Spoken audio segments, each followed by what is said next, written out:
year you almost blocked all the radio channels with your 2 songs. So top 1 and top 2 sung by Allah for almost 7-8 weeks continuously. More than that. Top 1 and 2, so there will be a lot of things in that. So how come suddenly 2 songs from Allah? I'm in the IT actually. I worked in IT for 6 years. Basically, the background is musical family because my parents are singers, my dad is a composer.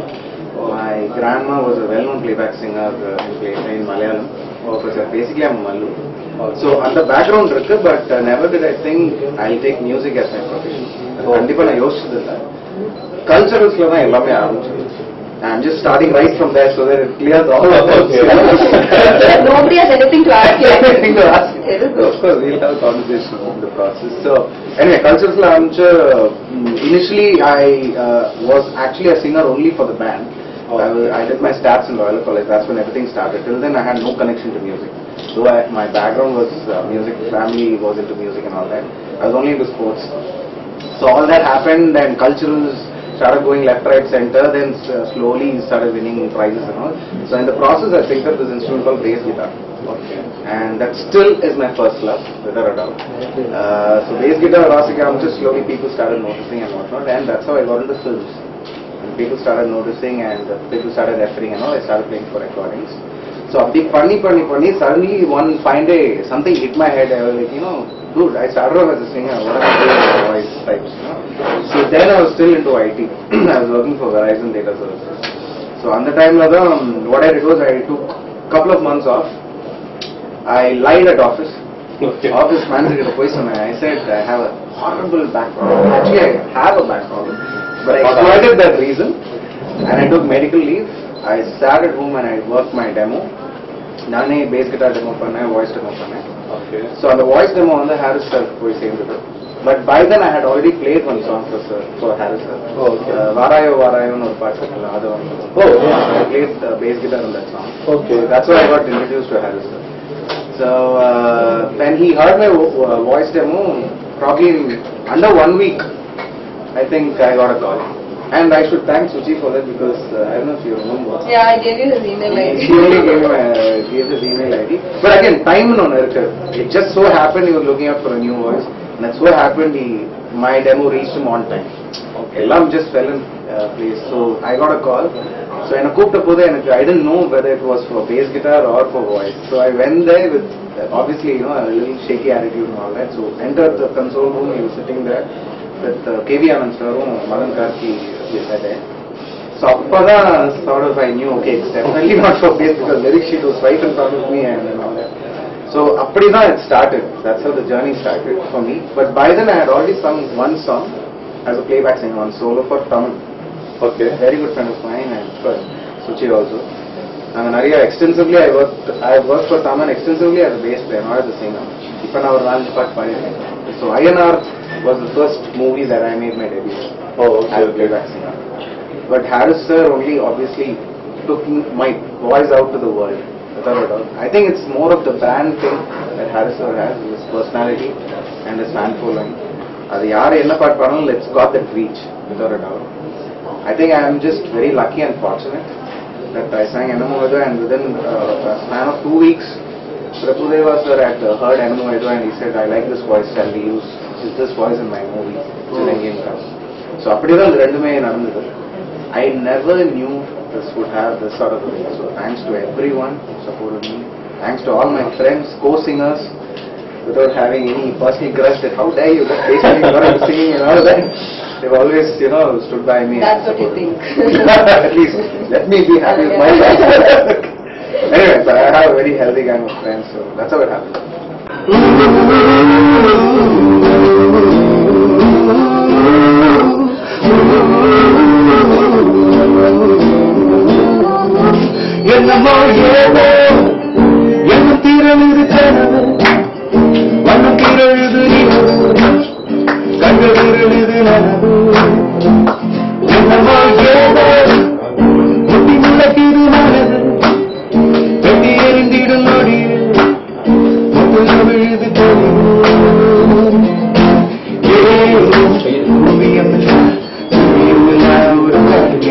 Hey, yo.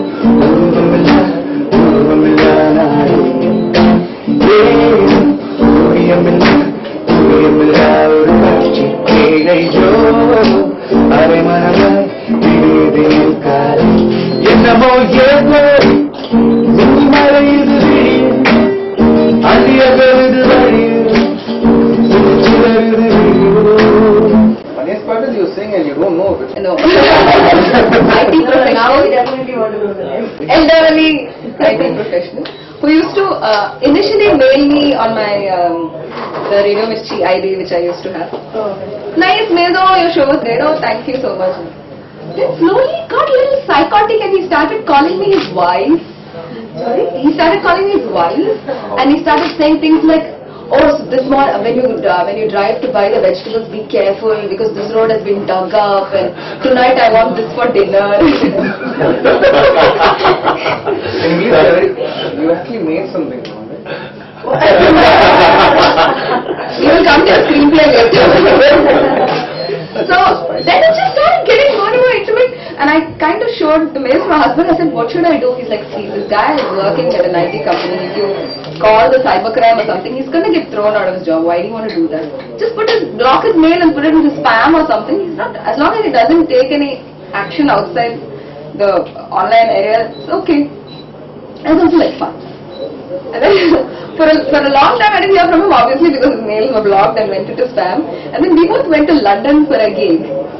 And during the break, I go into the green room, there's this huge bunch of roses from him in London. And I didn't even talk about that gig on Twitter or anything. And I didn't talk about the venue, nothing. I don't know how he found that. That is when I freaked. I just freaked out. I came back to India and I called cybercrime. And I said, so this is it. And you know, they were not very responsive. I think some junior level person took the call and they're like, you have to come in person, you have to come at this time. But I've heard that, you know, in order to maintain anonymity, you can make a complaint on the phone. So after a while, I gave a couple of details and I just hung up at it. So, cut to 8 months later, I'm in Mylapore for the Mylapore festival, the columns and all that. My family and I walking, looking at the columns, and this woman cop comes, you know, full. I said, you know, Suchitra. It's like, yes. And I have that all the time. So, yes, I'm like, oh, you know, I've been trying to get in touch with you for so long. Okay. We arrested Mr. A. I'm like, what? And my mother-in-law is there and they all know the story. What?